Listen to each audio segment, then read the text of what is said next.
Hello, it's Uncommon Fossil, and now Pokemon has released information about the next update to live. It's going to be happening on Tuesday, August 8th. They're updating to 1.70 is what they're calling it. There was an update this past Tuesday of this week, but it wasn't an update. I take that back. The servers were down for maintenance, which they have to do from time to time. I think matchmaking gets bad or something. I'm not quite sure, but it actually wasn't an update. Therefore, they have to do an update for Obsidian Flames and a few other issues, which I'll discuss. So that's going to be on Tuesday, August 8th at the usual time of day. The nice thing is now when you log into live at this point, you do get a little notification at the startup screen about it, and it does include in that notification from day one, it includes the time zone. So they've made progress there. Small area, but at least it's nice to see. An important note, and I do want to point this out to everyone, with this update, you're going to be asked to reinstall the app from the website, from pokemon.com/TCGL. So we're going to have to re-download and install the app. It's not going to work through the regular update approach. They say future updates should work that way, the way we've expected in the past, but this time you're going to have to re-download the app. And they say if you're having issues after the update, you should uninstall and reinstall the client. So you're going to have to re-download the app again, and you may end up needing to uninstall it first and then reinstall it. So hopefully that goes well. I'm not sure why it's different, but hopefully there's some underlying issues that are getting supported. So what are they doing here? First and foremost, it's to add support for Obsidian Flames, and that's what we expect. They do that often the Tuesday before it comes out on the Thursday. Sometimes they've done it even a week or two earlier, but this time it's the Tuesday before. So a couple minor points. The mobile app, they're making a modification there, that they're going to show the full card images for the Pokemon in Stadium and Play rather than a condensed version of the card. I don't know if that's good or not. I know they show a small version of the card. There's a certain amount of frustration to that. Of course, the screen space on the phone is small. So is it going to make the display worse or better? It probably depends on the phone and the resolution. Hopefully it doesn't cause your phone to heat up more, because that obviously is an ongoing issue. It does heat up the phone. I play occasionally on the phone, but don't like to play more than a game or two. Within a half hour, I got to be off the app because it's heated it up and taken down the battery too much.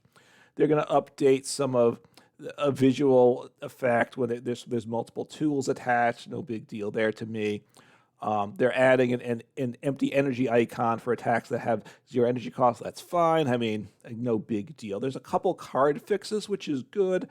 There's 4 cards. Only one of them is actually a standard card, Espeon VMAX. They're fixing the issue where the Solar Revelation ability does not prevent damage from retaliation attacks. So I didn't know about that. So if you've been having that issue, that should be fixed. That's a good thing. And there's something with a Claydol, an Oranguru, and a Shedinja that are all expanded cards they're fixing. I'm glad they're doing it, but hopefully it's not taking away the resources from getting standard to work, because that's really the bigger issue. In fact, one of the issues is with the Oranguru, with the instructability that you can draw. You have 3 cards in hands, once per turn, but 10 Types did a video on this, and you can actually... instruct is the ability. I'm sorry, I don't remember what I said there. But you actually use the ability from the discard pile, which you should never be able to do, and you're actually able to repeatedly use the ability from the discard pile. Like you could draw, so you have 3 cards in hand. Then if you had like an Ultra Ball, you could discard the 2 other cards you have and draw 2 more cards from the same Oranguru in the discard pile. So that was quite broken. So I'm glad they're fixing it. Again, I hope it doesn't take away the time from some more important things. They fixed some things with code card redemption. Now, I'm not really buying codes, so I haven't experienced it, but I know some people are. And if you're paying money to get codes or just using the codes from packs or products you have, you don't want to not get the card. So they're fixing some issues with that. I'm not going to read through that. So it had to do with build and battle boxes is one thing. Something with fancy energies are having an issue and such. So it looks like they're addressing that. Hopefully it's all of it. If you have issues like that where you redeem something you didn't get, now sometimes it shows up in your account if you log out and then go back into live, But if you have issues, certainly send an official support ticket to Live. Don't just put a comment in the forum, but send a support ticket, and hopefully they're taking care of it. I don't know. Changing the thing where you couldn't buy Via Union cards for credits. You could buy the products in the shop still, but you couldn't purchase them for credits. Now you can buy them for credits again. I did do a video a while ago looking at the economy of that. It's actually better to buy the tin in the store. So you can craft the cards directly, but it's better not to buy the product. It'll be a little bit cheaper at the end. And there was a funny issue where you couldn't craft more than 4 of the parallel foil basic energy cards. Now you can do that. So I knew that. I've heard that issue. I'm not crafting fancy energies cards. I don't want to use my resources to that, because if I do that, I'm not going to be able to buy the cards I want, because I want to buy different decks, build different decks, and I not want to actually spend money to do it. Some issue with Cheryl getting rid of energies when it shouldn't, so see about that. And the sound effect with Metal Pokemon, when at making sounds at times, it says they're fixing that. I thought that had been fixed a while ago. I haven't been hearing it myself, but maybe some people are, so that'll get sorted out.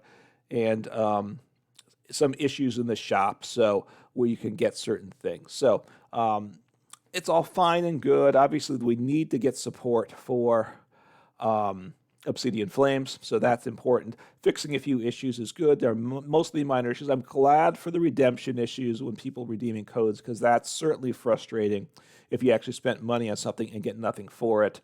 The big issue, though, in the game is when you can't select cards that you're supposed to. Like if you play Battle VIP Pass, I've had at times, and there's a card, one of the Pokemon I want, and I can't pick it. It's a basic, it's showing it to me there, and yet I can't click on it or can't drag it down, right? That's still happening at times when you use Colorless Experiment, or with Comfy, you choose what card you want to go in hand or not. You can't always choose the cards you want, so those type of things can ruin games. They really need to address that. So hopefully that will get fixed soon, because that's critical. So hopefully within the next month or two, I don't know, but that really Pokemon that's the issue that really I think is top of mind for many people. But so that's what we're getting: Obsidian Flames and a few minor updates. Hopefully the downtime isn't too long. They say it's down for 8 hours. A lot of times, somewhere after 5 hours or so, we'll start checking, trying to log back in, because I often find the game is back up before 8 hours. So 5 or 6 hours, I'm finding is to be about typical. And I will try to put a comment in this video when that happens, when it's back up. And if someone else finds out that the game is back up after the being down for the update sooner, please put a comment in this video. I appreciate it. It will help everyone in the community. So hopefully these changes are positive, and hopefully there's no new issues, and hopefully it's not down for too long. Take care.